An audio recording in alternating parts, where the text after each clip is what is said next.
Boa noite mais uma vez, todos vocês. A graça e a paz de Jesus seja com todos nós. Você que está nos visitando hoje, seja muito bem-vindo, que você se sinta muito acolhido e visto por nós, tá? E que você possa ter um tempo bom aqui. Tempo com o Senhor, tempo com o pessoal, com café depois. Mas sejam muito bem-vindos, é muito bom ver vocês aqui. O pessoal que está visitando e o pessoal que é da casa também, é bom ver vocês. Tá?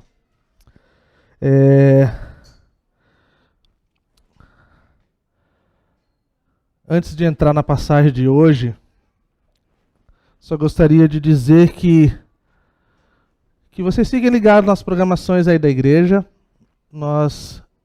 Eu estou enfatizando isso com propósito. Os eventos, eles são muito mais do que eventos para nós. Esses eventos eles têm sido programados e orado e planejado para que seja uma extensão do pastoreio. Eu não vou cansar de falar isso até que entre na mente de todo mundo. Como vocês podem ver, de tempo em tempo parece que estamos no limite com as cadeiras. O pastor não tem condição de cuidar de todo mundo.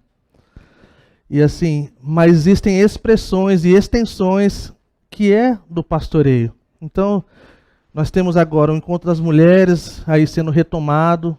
Teve o segundo encontro agora. Então, se você é mulher, fica aqui a recomendação pastoral. É uma forma de você estar ao redor das Escrituras, com outras mulheres, com comunhão e oração. Ontem nós tivemos um tempo muito bom com o encontro dos casais. Foi muito bom. E foi bom demais, gente. Sim, de verdade. Deus ministrou o nosso coração, assim. E vocês vão ver que algumas coisas vão reverberar no futuro da Calvary Curitiba, eu acredito. Teve algumas palavras bem diretas pra gente. Eu vou compartilhar um pouco mais pra frente.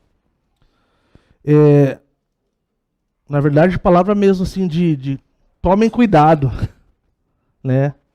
André compartilhou um sonho que teve, eu quero compartilhar com vocês mais tarde. Tomem cuidado, é para prevenção. Então, foi muito bom. Eles começaram o casal que estava aqui, né, o Álvaro e a Andréia, pessoas muito queridas e especiais. Eles começaram um encontro com uma receita de um bolo que representa um casamento e quais eram as coisas que faria que o bolo desse errado. E cada casal escreveu indiferença, orgulho, falta de perdão.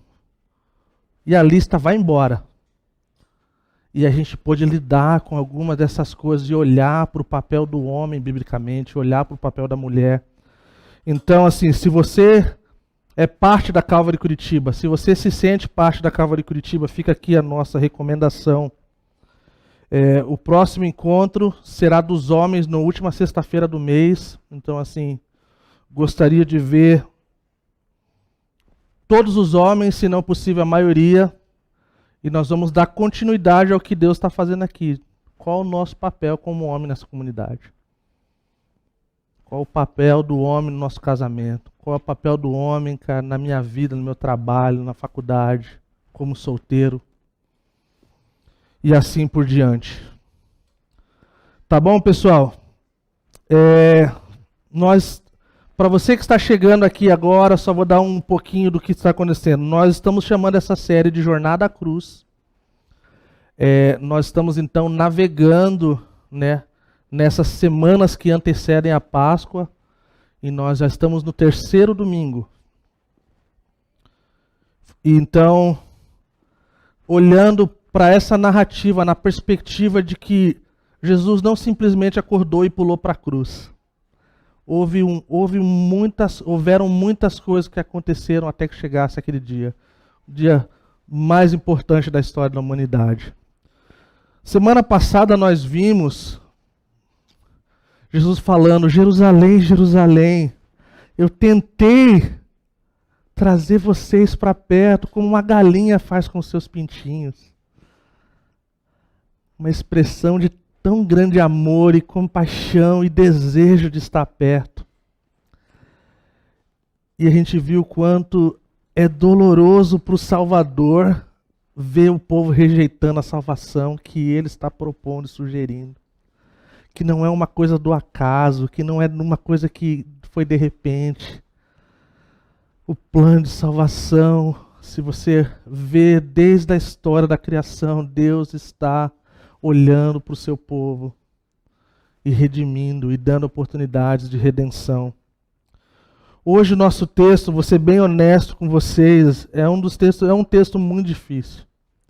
Sim, difícil mesmo, sim, de não tirar meu sono, mas fazer eu dormir tarde.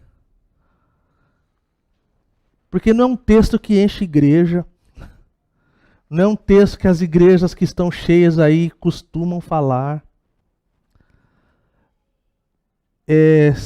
Faz sentido porque muitos pastores escolhem temas, porque assim eles escolhem os mais fáceis.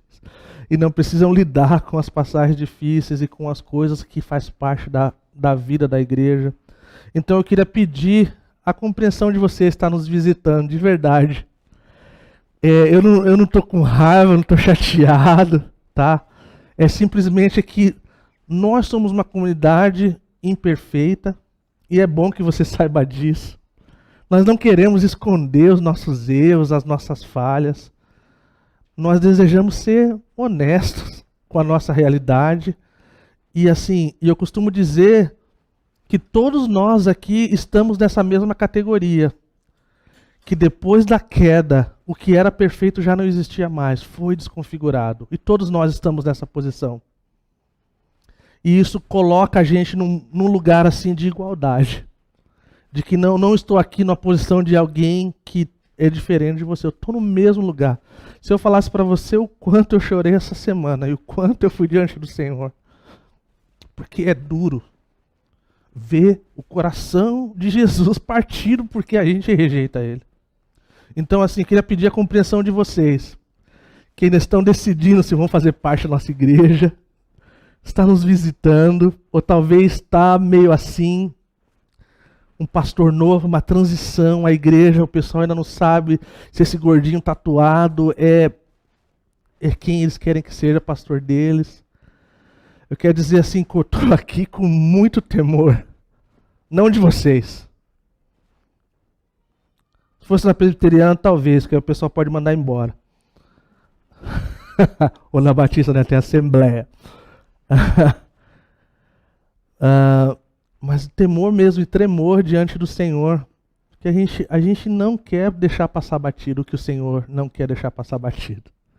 Então, olhando para hoje, o arrependimento faz parte dessa narrativa, daquele mesmo contexto que Jesus está falando para o povo dele, para o povo destinado a ele, que ele está tentando mostrar a salvação, está mostrando a história, e o povo está rejeitando ele.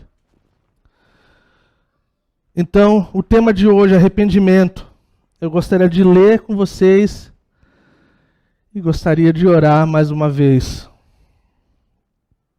E nós vamos ter um bom tempo para orar e colocar nosso coração diante do Senhor. Lucas capítulo 13, versículos de 1 a 9. Diz assim: Naquela ocasião, alguns dos que estavam presentes contaram a Jesus que Pilatos misturara o sangue de alguns galileus com os sacrifícios deles.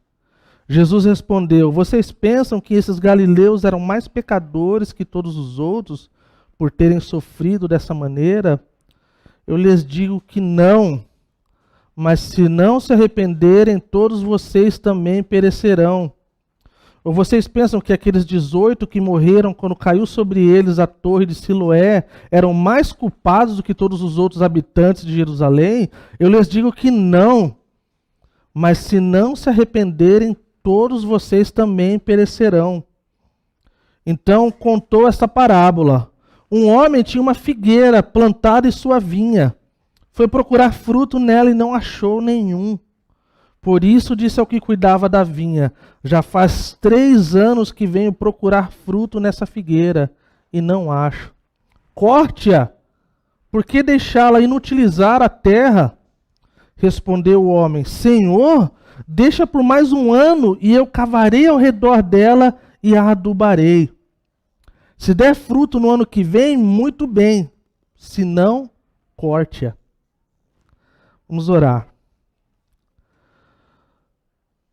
Jesus, obrigado pela tua santa palavra, Senhor. Nós temos em nossas mãos, Senhor, realmente o fôlego do Senhor soprado. Nós cremos que a palavra do Senhor, ela é perfeita, ela não contém erro. Ela é sopro do Senhor para nós. O Senhor a inspirou. E nós temos ela, Senhor, hoje, Senhor, em nossas mãos, Senhor. Espírito Santo de Deus, ministra nossos corações, Senhor. Fala conosco, Senhor. Nós queremos ouvir a tua voz, repreendemos todas as outras vozes, Senhor. E pedimos que a voz do bom pastor seja a voz que nós possamos ouvir nessa noite, Senhor. Um pastor que é muito amoroso, mas que também é justo juiz. Em nome do teu Filho, Pai, nós oramos. Amém. Se você tem a Bíblia NVI em mãos ou no seu celular, o tema que está na divisão está escrito arrependimento ou morte. Lembrando que essa parte não é inspirada, mas dá um sinal para a gente aí de como um pouquinho parece as coisas. De ver a seriedade que é essa questão do arrependimento. Nós vemos a importância do arrependimento na vida do cristão, do ser humano no geral. Então a gente vê nesses primeiros versículos, né, Jesus ele usa dois desastres para explicar a urgência do arrependimento. Interessante. A primeira observação que nós temos é que esse primeiro versículo ele conta uma história meio macabra, né? Fala que contaram a Jesus que Pilatos misturara o sangue de alguns galileus com o sacrifício deles. Há algumas especulações do que isso possa ter sido. Nós não temos relatos assim que possam afirmar o que de fato foi. Alguns comentaristas se arriscam em algumas coisas. Nós sabemos que uma coisa nós temos convicção era de que Pilatos e tantos outros não tinham o coração do Senhor. O coração deles era para eles mesmos. Eles fariam o que fosse possível para que eles pudessem fazer o que eles queriam. Houve um evento na história, um pouco antes do ministério de Jesus, que aparentemente Pilatos queria construir um conjunto lá de piscinas na cidade de Jerusalém e cobrou imposto de forma indevida e pegou dinheiro dos outros. E aí algumas pessoas acharam que não era correto e tinha muitas pessoas na rua, então ele envia os soldados, a paisana, então no meio da galera eles puxam suas facas, espadas, sei lá o que, e um derramamento de sangue muito grande. Aparentemente não é o mesmo evento, mas isso não importa diante do coração dessa passagem. O que importa é que fica claro e evidente que poderia ser Pilatos, poderia ser esse evento, ele poderia ser aquele que liderou, e que isso continua expressando e expondo o coração do ser humano que não tem Deus. Essa é uma forma bem distinta e deveria ser uma forma que nos define, diferente de um povo sem Deus. Então, nós vemos esses dois desastres que eram bem conhecidos naqueles dias. Um foi feito pela mão do homem aparente e o outro um desastre natural. Olha que interessante. Jesus respondeu: vocês pensam, versículo 2, vocês pensam que esses galileus eram mais pecadores que todos os outros por terem sofrido dessa maneira? Existe uma coisa bem interessante que é um pensamento, uma ideia bem antiga. Não foram os neopentecostais da TV que inventaram essa questão de quando alguma coisa acontece, alguém está errado. Já existia isso nessa época. E Jesus, então, ele está ilustrando e falando: vocês estão achando que vocês são melhores ou os outros são piores porque essas coisas aconteceram? Por terem sofrido dessa maneira, no final do versículo 2 ele fala: não, eu lhes digo que não, no versículo 3. Mas se não se arrependerem, todos vocês também perecerão. E aí nós vemos então o começo de uma palavra bem forte, bem dura. Esse tipo de frase não enche igreja. Aqui a gente quer levar com a seriedade que é. A gente não acha que é uma mudança de direção, um erro no GPS. Não, a gente quer chamar de pecado o que é pecado. E isso é importante quando nós olhamos para as Escrituras como algo soprado por Deus. Algo que é inspirado, inerrante e verdadeiro de ponta a ponta. Nós não podemos pular essa parte. Então, interessante aqui que logo depois ele fala mais uma vez no versículo 4, né, ele fala desse evento que aconteceu. Fala de quem era mais a culpa ou não, se eram mais culpados. Não, a ideia que ele queria mostrar era que o que estava em jogo, na verdade, era o coração deles e a vida deles precisava de arrependimento. E aí, no versículo 5, ele fala basicamente a mesma coisa. Eu lhes digo que não, mas se não se arrependerem, todos vocês perecerão. Caramba, que coisa dura.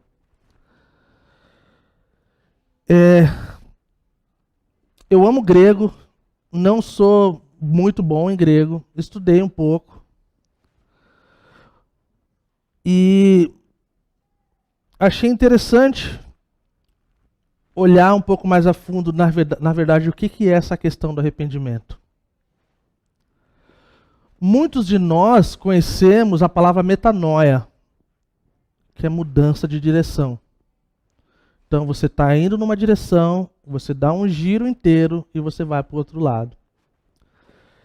E aí eu olhei o texto no original e eu vi que as duas palavras desses dois versículos eram a mesma palavra. E fiquei intrigado. E na Calvary nós temos um dos melhores comentaristas da Bíblia no mundo, que é chamado David Guzik, um dos meus comentaristas favoritos. A gente conhece ele pessoalmente. Há quem diga que ele é o Hernandes Dias Lopes da Calvary, melhorado, 2.0. E aí eu falei assim, vou escrever para ele. Falei: David, tudo jóia? Tudo jóia? Tenho 2 pontos para ti. Pensei, nunca vai me responder. Eu já traduzi ele, conheço ele pessoalmente e tal. A esposa dele é sueca, já bateu papo em sueco com a Lilian e tal. Mas sabe aquele cara assim, vai nem responder, vai dar domingo e eu não vou ter nem o que falar naquela parte. E aí eu escrevi para ele 2 coisas. Falei assim, a primeira foi assim: da onde que você tirou essas 2 palavras diferentes quando no original são iguais?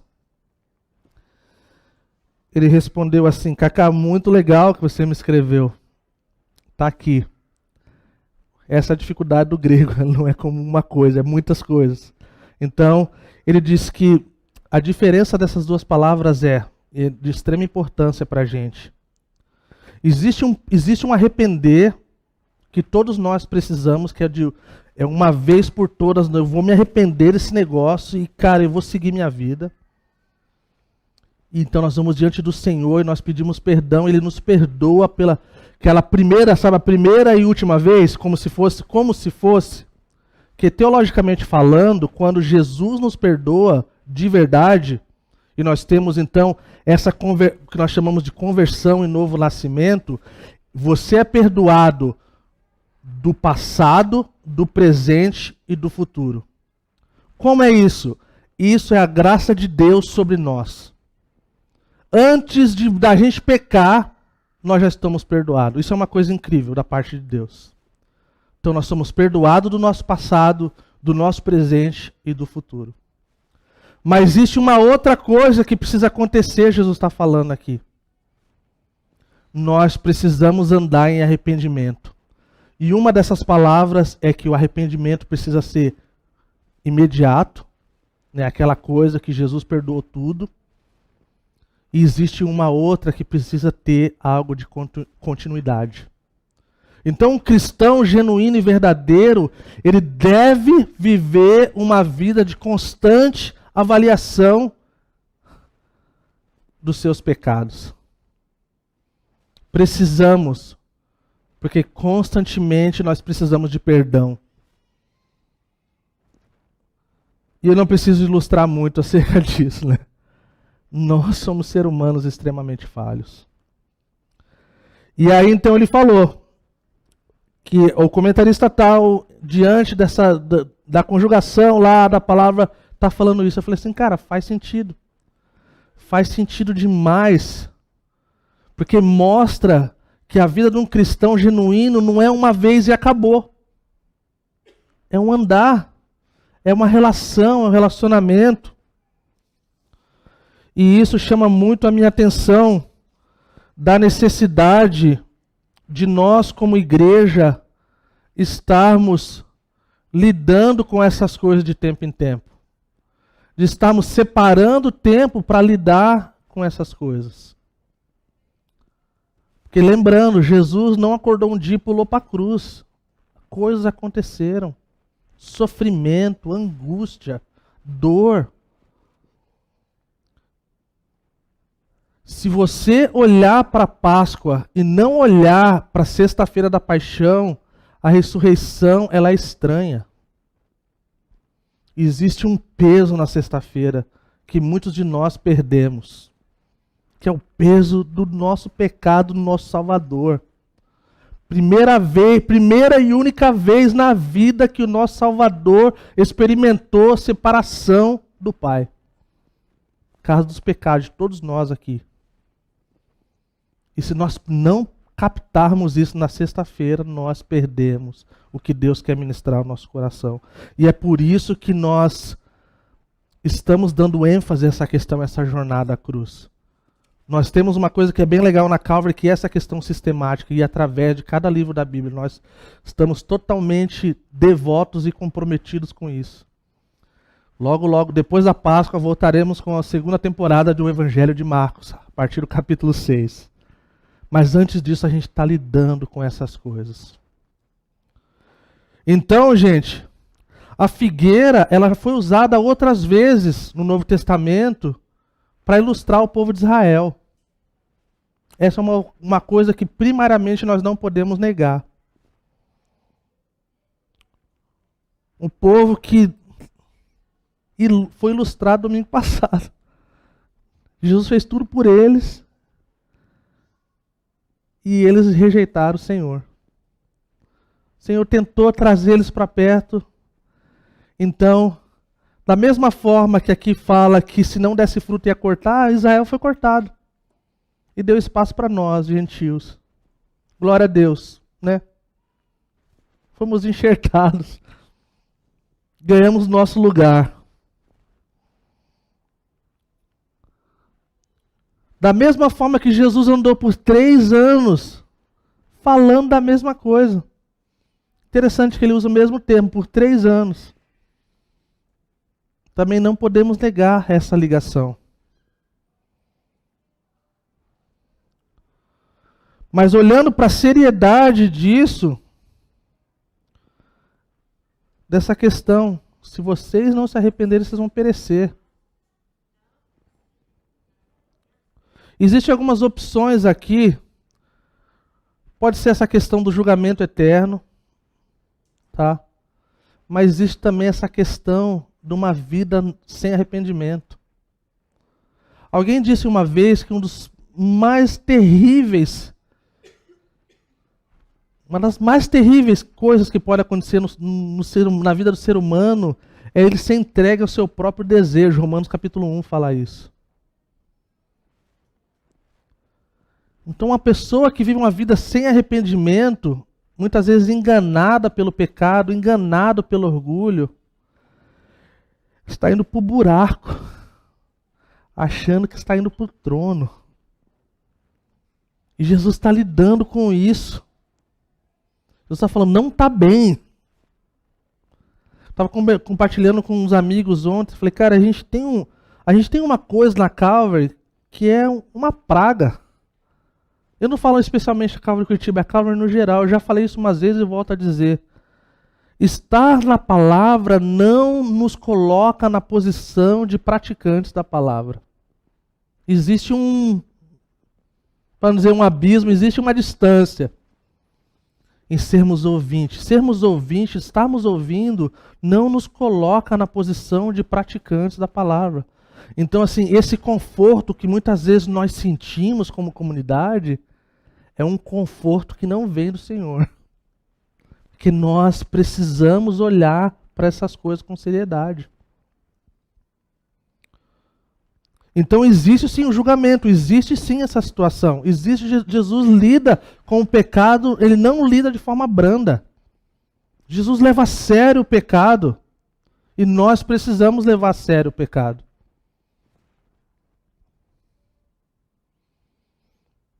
Porque se a interpretação estiver correta acerca dessa vinha, dessa figueira, esse homem representado aqui é o Senhor.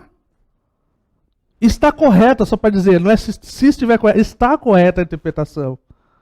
É o Senhor. E com o Senhor as coisas são diferentes. Ele é extremamente amoroso. Ele é extremamente carinhoso. Imagina que loucura ele usar a própria expressão de que é como uma galinha. De tanto amor. Minha filha falou hoje assim, pai, domingo passado foi sobre a galinha, né? Jesus e a galinha, né? E tal. Eu falei, mas como assim? Que galinha é essa, menina? Porque tem às vezes que tinha umas raposas que queria pegar os pintinhos. E aí quando Jesus fazia isso, era como se as outras coisas quisessem pegar a gente, aí ele cobra a gente. Eu falei, é isso, filha, é isso mesmo. As raposas estão por aí tentando devorar os pintinhos de Jesus. É isso mesmo. Então, se esse homem representa Deus, isso deve gerar um temor na gente. Isso deve fazer a gente olhar para o nosso coração. E olhar para o último ano, e olhar para os últimos 3 anos, e olhar um pouco mais.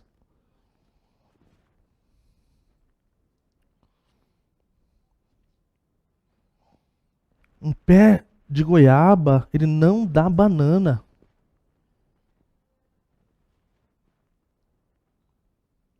Citando aqui o David Guzik, ele fala assim que o fruto da nossa vida mostra que tipo de pessoas nós somos. E quando eu falo fruto da nossa vida, não estou falando do que a gente esconde. Não estou falando do que a gente tenta ser. É o que revela a gente. Ele sabe no mais profundo do nosso ser. Ele sabe como nós lidamos com o nosso lar. Ele sabe como nós lidamos quando nós não estamos na frente das pessoas.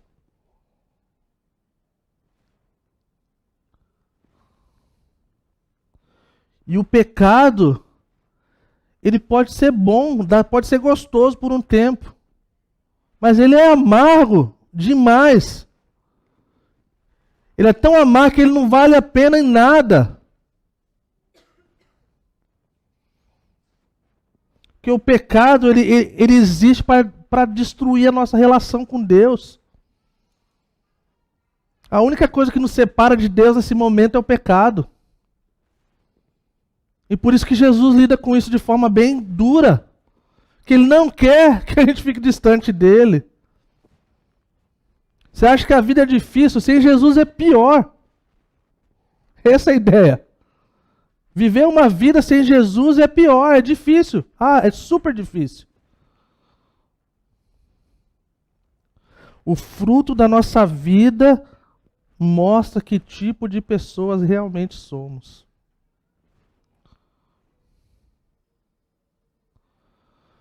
Lembrei daquela passagem que fala em João capítulo 15, versículo de 1 a 11, a gente não vai ter tempo para ler, mas que fala que o Senhor é... Lembra que fala da videira verdadeira? Lembra que fala dos ramos? Os ramos que não dão fruto, o que acontece? Eles são cortados. Então a gente vê assim, são terrenos diferentes, são árvores diferentes, mas a ideia é a mesma. O cristão, ele precisa ter uma vida frutífera. O cristão não tem como viver uma vida sem fruto, porque olhando para esses dois textos, um ele vai ser cortado, o outro ele vai ser podado. De alguma forma. Então o que o pai faz com um ramo que não dá fruto? Ele corta. Isso é uma forma de nos mostrar que nós precisamos mudar.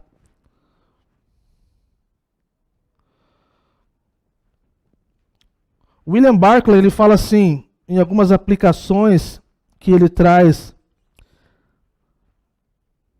Tem a parte no versículo 7 que fala assim: por que deixá-la inutilizar a terra? Imagina uma terra, se nós somos uma terra, gente. A palavra é dura, inútil. É pesado. William Barclay fala assim que a inutilidade é um convite ao desastre. É como se você tivesse com um pezinho lá. Fala que é como se a gente pegasse algo para si. Só para si. E isso não tem como sobreviver. A parte boa disso é que Deus nos dá segundas chances. Que Ele vai até o fim. Lembra da música Ousado Amor? Ele faz tudo o que precisa acontecer. Ele derruba as muralhas. Ele faz um monte de coisa para chegar até a gente. 3 anos não foi suficiente? Vou dar mais um. Então a gente vê a grande paciência do Senhor.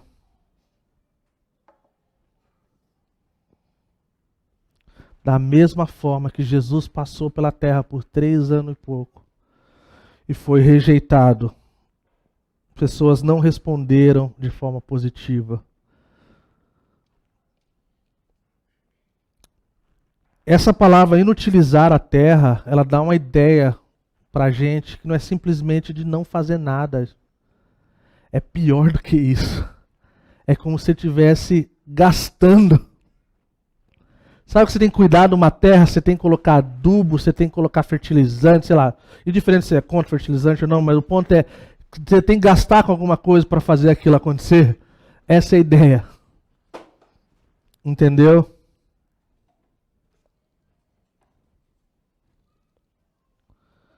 Interessante que a parábola não fala pra gente o que se mudou depois do último ano.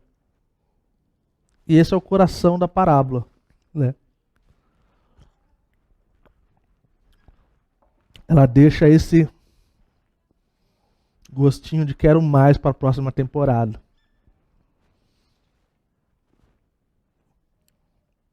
Jesus, então, ele não fala nada acerca desse último ano. Porque ela deve ser aplicada de forma pessoal. Essa pergunta deve ser respondida individualmente. Nós olhamos para a responsabilidade da nossa vida. E como eu posso me achegar diante do Senhor e quais são as coisas que talvez na minha vida está nessa categoria. Podemos olhar o que é o fruto, que tipo de fruto que Deus deseja para mim e para você. Que tipo de fruto é esse que emana da vida dos cristãos? Gostaria de ler alguns textos com vocês. O primeiro se encontra em Hebreus, capítulo 13, versículo 15. Hebreus capítulo 13, versículo 15, que diz assim: por meio de Jesus, portanto, ofereçamos continuamente a Deus um sacrifício de louvor, que é fruto de lábios que confessam o seu nome. Então esse pode ser um dos frutos. Oferecer um sacrifício de louvor, continuamente. Não é um dia, não é dois, é continuamente. Que é o fruto dos lábios que confessam o seu nome. Tem também essa questão da generosidade, que é essa questão de presentes financeiros, vamos assim dizer, que se encontra em Filipenses, capítulo 4, versículo 17. Olha que interessante. Não que eu esteja procurando ofertas, mas o que pode ser creditado na conta de vocês. Olha o coração do apóstolo Paulo.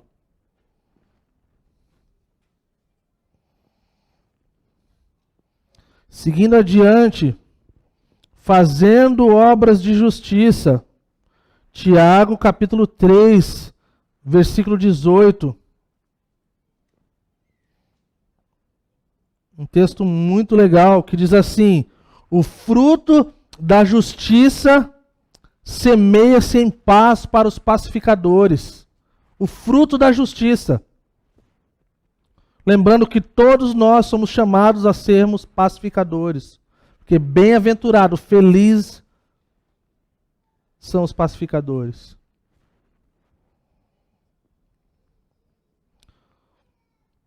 Nós existimos então, gente, por uma razão, por algumas razões, mas uma delas é para que o Senhor seja glorificado,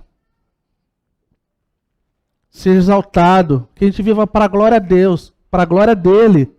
Seja no comer, no beber ou no vestir, qualquer coisa que façamos, façamos para a glória dele. Esse é o fruto que ele deseja.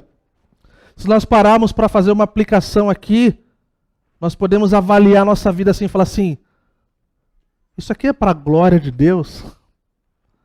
Quando eu olho para minhas redes sociais, quando eu olho para a forma que eu lido com a minha esposa, ou com meus filhos, ou com meu marido, ou com meus amigos, ou seja o que for, isso aqui está sendo para a glória de Deus?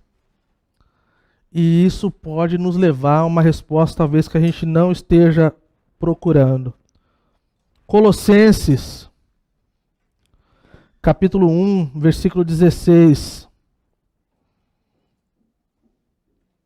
Que diz assim, um dos meus textos favoritos da Bíblia.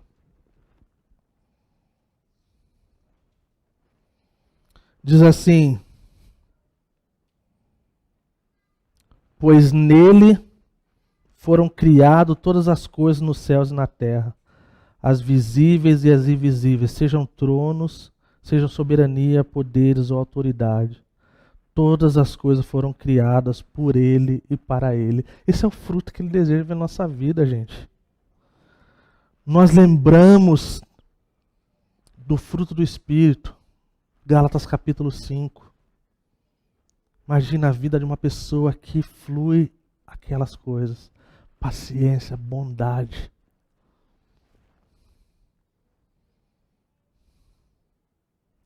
Romanos capítulo 1, versículo 13.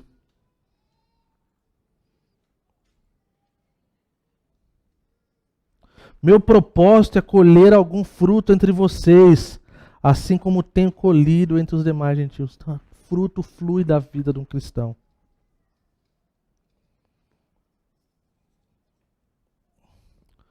Nós podemos já chegar diante do Senhor e reconhecer que nós não temos como produzir isso sozinho. Na nossa habilidade, na nossa força. Nós não podemos. Nós reconhecemos a nossa necessidade de Jesus Cristo para viver a vida que Ele deseja de nós. Nós podemos chegar diante dEle lembrando que Ele mesmo falou: sem mim vocês não podem fazer nada.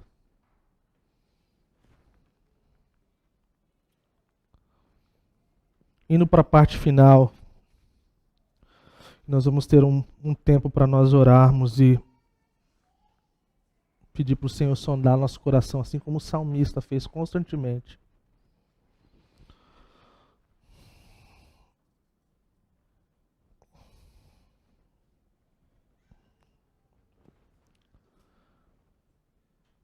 Primeiro, quais são os pecados que eu preciso me arrepender?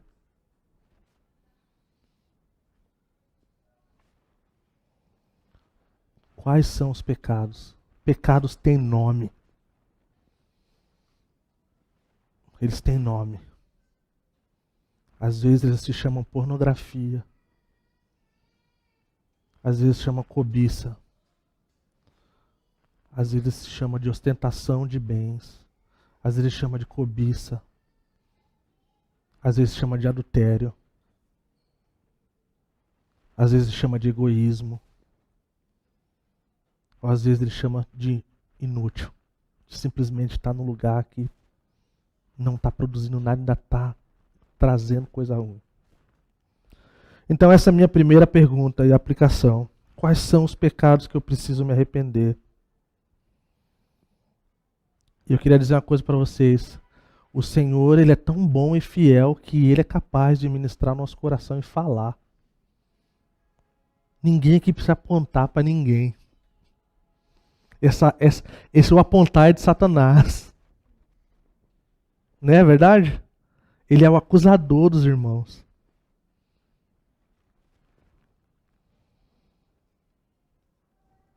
Nós temos bastante coisa para nos arrependermos, com certeza.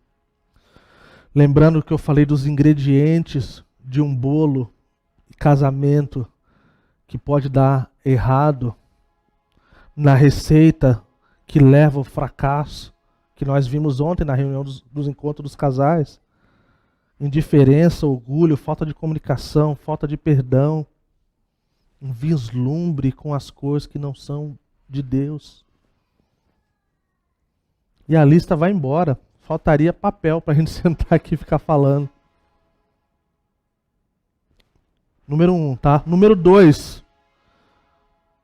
Será que precisamos pedir perdão pela inutilidade como indivíduos e como comunidade?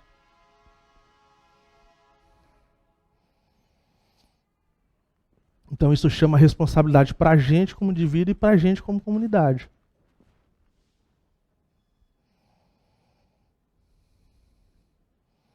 Pense quanto tempo você está na igreja. Pense quanto tempo você está aqui.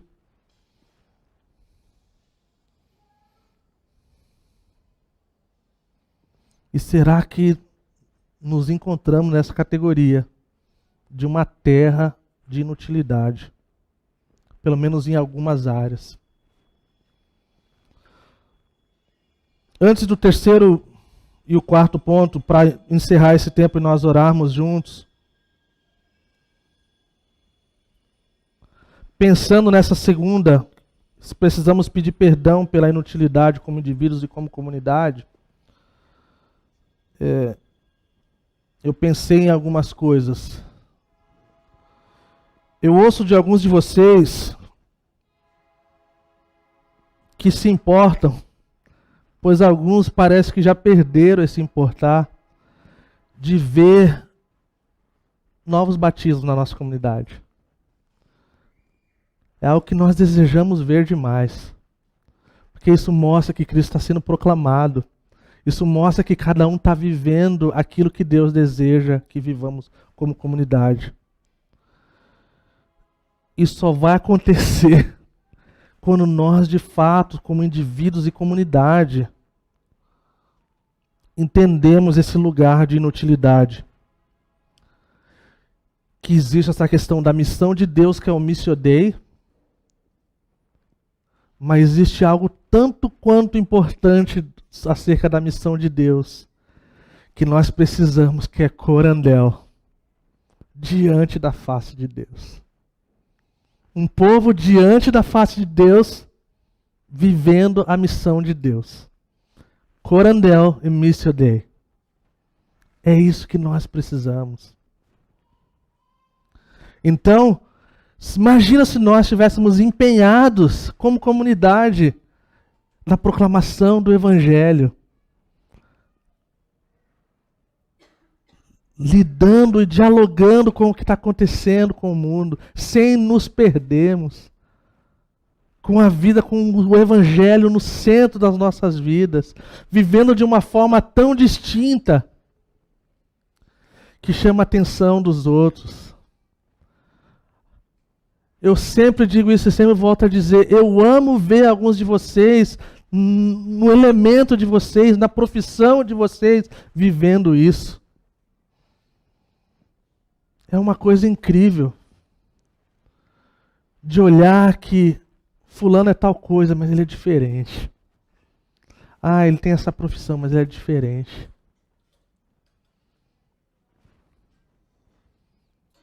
E não estou falando de elogio. Estou falando de vida, gente. Eu estava no Nadalinha esses dias lá na Casa das Massas.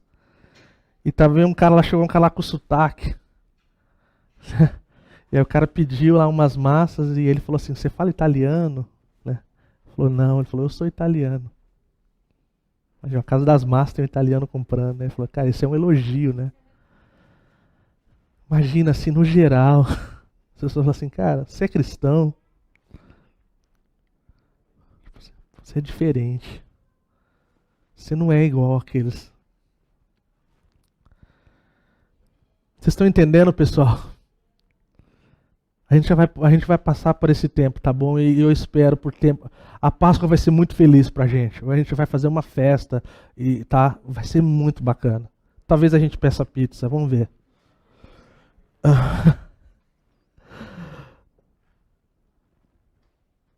Uma vez eu estava no Camboja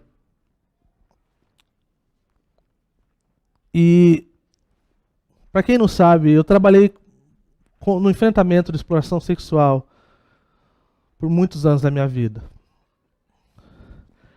E eu nunca vou esquecer desse dia.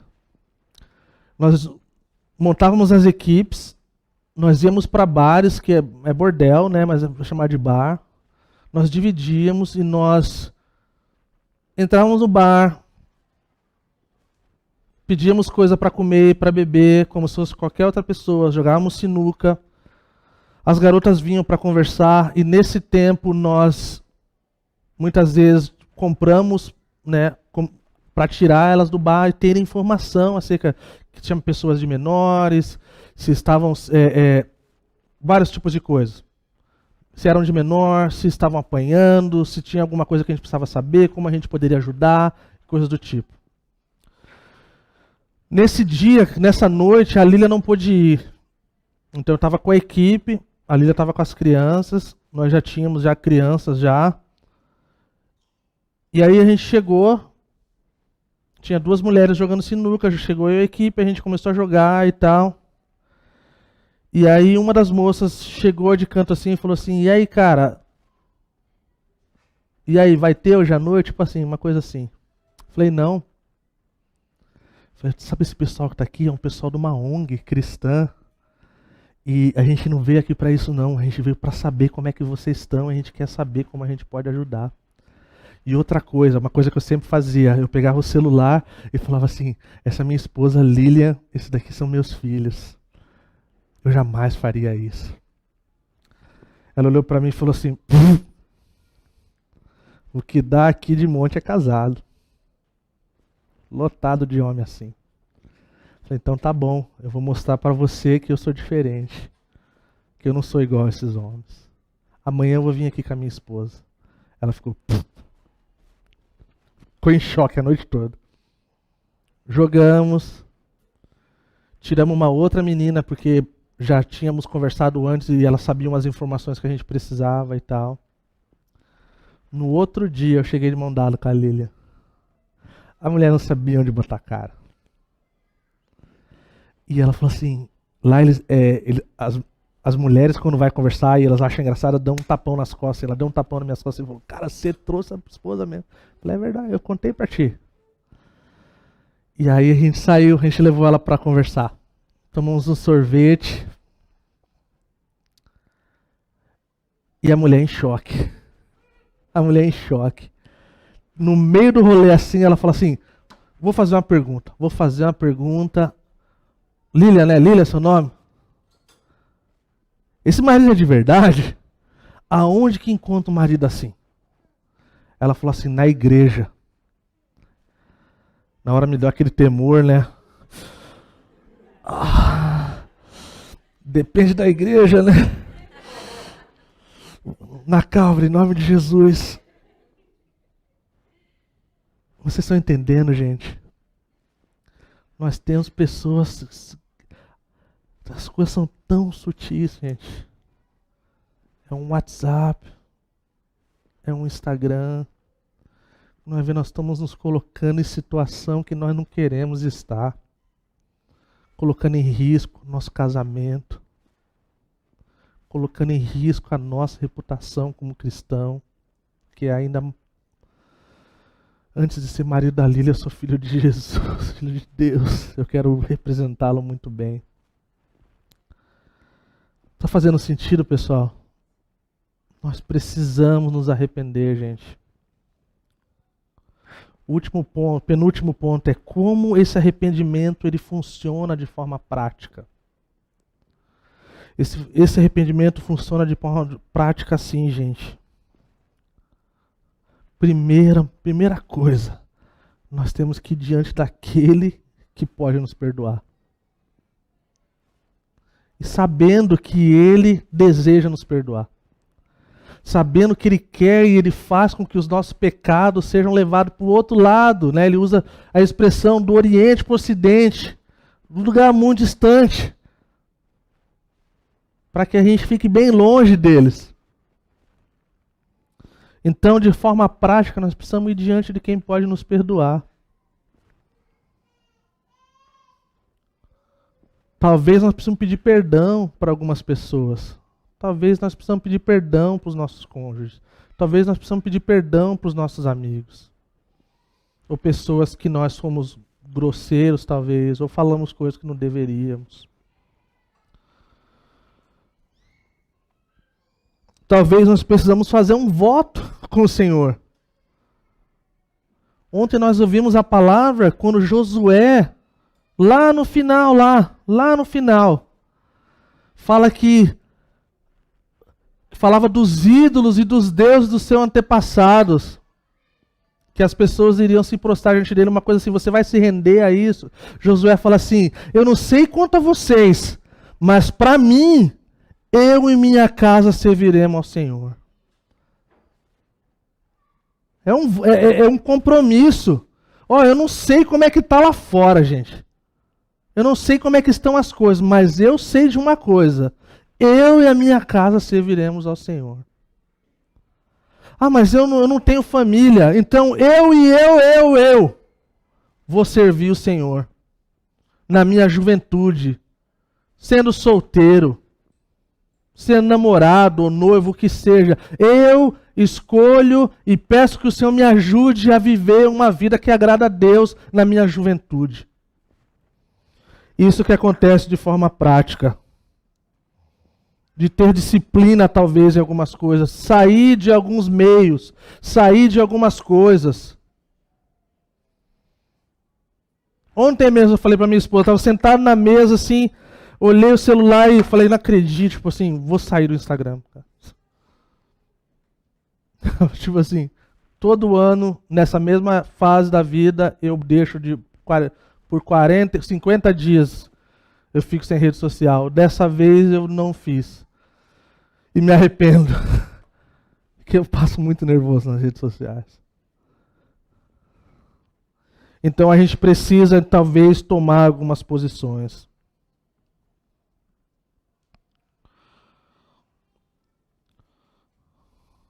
E a última pergunta é, o que eu preciso fazer de forma prática para que haja fruto na minha vida?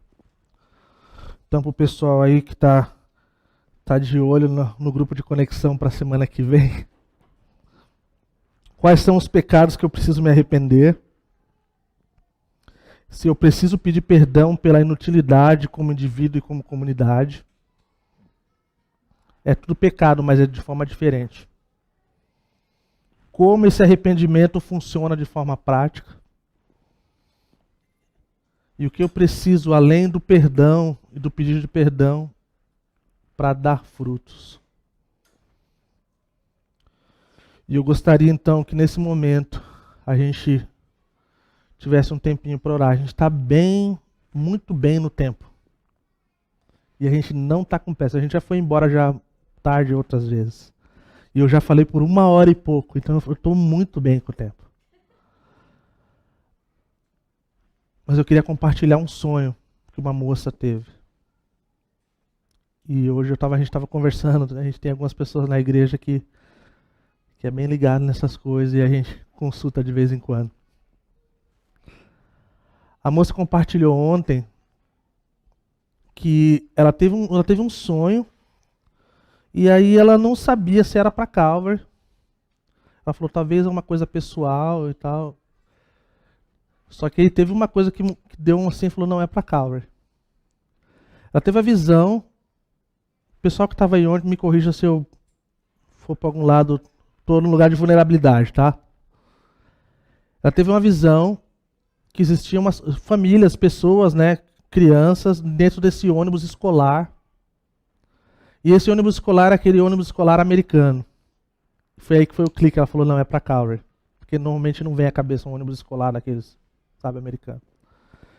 E aí, coisas aconteceram, e aí eles acabaram não dando atenção para uns buracos e coisas pequenas, não tão pequenas, mas assim, e acabaram entrando num buraco maior e dando ruim. Um buraco maior. E aí eu conversei com eles depois e falei assim, cara, vocês têm alguma revelação acerca disso? Eles falaram assim, não, o que a gente tem é isso. Aí a moça falou, não, eu tenho uma coisa. Não sei porquê, mas me vinha a palavra misturar. Alguma coisa está misturada. Tá bom. Fui para casa, pensei, vou ligar para fulano, Beltrano. Orei, falei, Senhor, que negócio é esse, cara? Hoje de manhã, o dia todo, pensando nisso. E aí, então, venho para o culto, sempre chego aqui mais cedo, a partir das 3 horas, normalmente eu estou aqui no escritório, orando, terminando minhas anotações.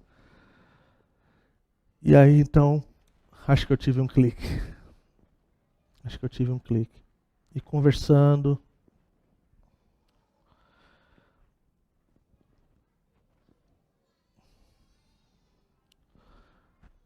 Essa semana eu tive conversa com um amigo.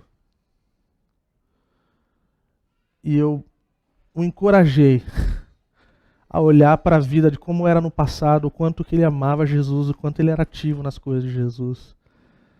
E o quanto aparentemente parece que nós nos prostramos aos ídolos da nossa cidade.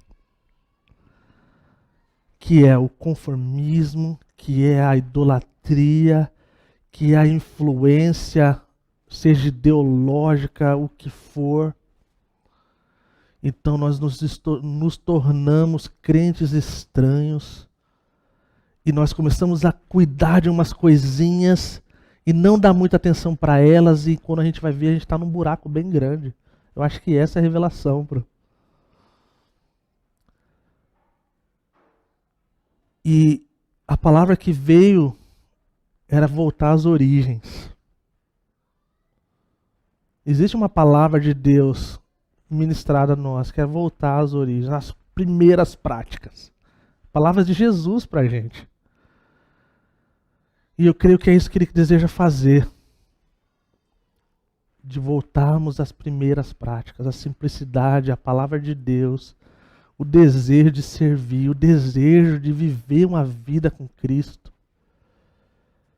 Eu costumo dizer, e eu vou continuar, eu falo sempre para os meus filhos, eu carrego muito arrependimento na minha vida, mas eu não carrego um arrependimento de ter dado minha vida para Cristo logo cedo. Porque eu fui privado de tanto mal por causa de Cristo. E nós não devemos escolher esse outro lado depois de velhos. Nós não devemos querer escolher esse outro lado depois de adultos. Então a gente precisa rever. E nós vamos orar nesse momento. Nós queremos orar nesse momento. E vamos pedir para o Senhor. Ele não vai fazer tudo essa noite, garanto para você. Mas talvez Ele comece algo, ou já começou, que vai nos levar nesse lugar de confissão e arrependimento. E vocês vão ver, gente, vocês já experimentaram disso. Um grande fardo sai dos nossos ombros. Vida começa a fluir em nós. Tem uma música que eu amo, que o refrão é assim, vida flui de Deus. E uma das músicas que eu amo ouvir, lembrar que vida flui de Deus. Vida flui de Deus. Você quer experimentar vida? Você precisa experimentar arrependimento. E que nessa noite o Espírito Santo de Deus que fala conosco possa ministrar o nosso coração. Para nós, individualmente, e para nós como comunidade. E meu encorajamento para nós é que é o mesmo que a palavra de Deus, o profeta tinha para nós. Jesus tinha para nós. Vocês ouvindo essa palavra, que vocês não endureçam o coração de vocês. Que Ele prometeu que tiraria um coração de pedra e nos daria um novo coração que batia por Ele. Talvez alguns de vocês hoje estão como se fosse no vale de ossos secos mesmo. Não tem vida, falta vida. Sabe que Jesus, Ele vai soprar a vida. Alguns homens, Deus desafiou vocês ontem. Eu oro para que o Senhor leve vocês para os seus joelhos. Que vocês saibam que é clamar por sua família. Teve algumas coisas, mas tem épocas da nossa vida que Deus nos chama a atenção de alguma forma quando nós damos atenção. Para os pais, se vocês querem ver os filhos de vocês andando no caminho do Senhor, talvez na hora que você for urinar no meio da noite lá, aproveite e dobre o joelho e clame. Pelo seu casamento, pelo seu futuro. Eu orei pela Lília por muitos anos e Deus foi muito bom de me dar ela. Mesmo sem conhecê-la. Eu falava, Deus, eu não sei quem vai ser a minha esposa, mas eu sei que ela vai ser piedosa. Guarda o coração dela, livra-la de todo homem safado. E Deus fez isso. Amém, igreja? Vamos colocar de pé. Vamos ter um tempo. Uns bons minutinhos aí. Se você precisar ir embora, assim, eu super entendo. Eu gostaria que você ficasse até o final, tá? Mas se você precisa ir embora, assim, eu não vou ficar chateado com você, tá bom? Mas eu creio que Deus quer ministrar o seu coração. Pode vir.